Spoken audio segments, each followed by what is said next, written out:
எங்களை வாழ வைக்க வெண்கல சர்பமானி நோக்கி பார்த்ததினால் பிழைத்து கொண்டோமையா. உம்மை நோக்கி பார்த்ததினால் பிழைத்து கொண்டோமையா. ஒப்பு கொடுத்தீரையா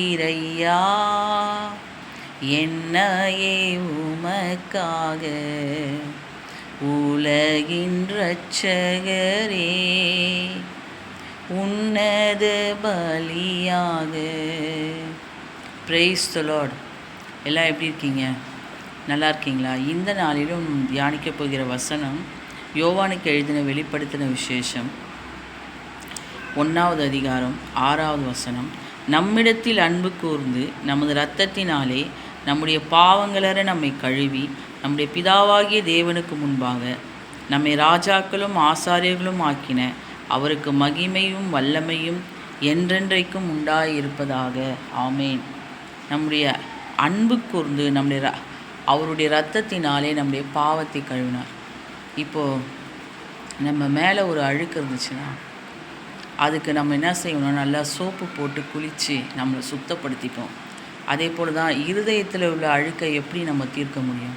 ஆனால் தான் இயேசு கிறிஸ்துவின் ரத்தம் நம்ம இருதயத்தில் எவ்வளோ பாவம் இருந்துச்சு, அக்கிரமம் இருந்துச்சு, அதெல்லாம் இயேசு கிறிஸ்துவின் அவர் சிலுவையில் சிந்தப்பட்ட ரத்தம் நம்மளை அது சுத்தமாக்கிடுச்சு. அவருடைய ரத்தம் எப்படி சோப்பு போட்டு குளித்தா நம்ம எப்படி சுத்தமாவோமோ அதுபோல் அவருடைய ரத்தம் நம்மளை சுத்தப்படுத்தினது. அது மட்டுமல்ல, சுத்தப்படுத்தின உடனே அவர் இரத்தத்தினாலே கழுவி நம்ம பாவம் இல்லாத ஒரு வாழ்க்கையை நம்ம வாழும்போது நம்ம ஆண்டவர் எப்படி என்றால் நீதிமான் என்று அழைக்கிறார். அது மாத்திரமல்ல, நமக்கு என்ன அடுத்த ஒரு பொசிஷனையும் கொடுக்குறாரு. என்னன்னா பாருங்கள், நம்மளை ராஜாக்களும் ஆக்கிறார், ஆசாரியர்களும் ஆக்கினார். அவருக்கு மகிமை வல்லமை என்றென்றைக்கும் இருப்பதாக என்று யோவானுக்கு வெளிப்படுத்தின விசேஷத்தில் நம்ம வாசிக்கிறோம். அவருடைய இரத்தத்தினாலே எத்தனை நன்மை! அவருடைய தழும்புகளால், அவருடைய காயங்களால், அவர் பட்ட காயத்தினாலே அவருடைய தழும்புகளால் குணமாகிறோம். நம்முடைய சிலுவையிலே அவமானத்தை சகித்தார். அவர் எத்தனையோ எல்லாவற்றையும் இழந்தார். அவர் மேலே எவ்வளோ குற்றச்சாட்டுகள் வைத்தார்கள். அந்த குற்றச்சாட்டுக்கள்லாம் அவர் இப்போ பாத்திரன் அல்ல.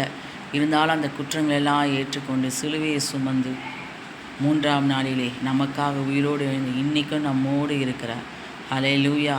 இந்த நாளிலும் கர்த்தர் உங்களுக்காக தான் இந்த உலகத்தில் மீண்டும் வரப்போகிறார். God bless you.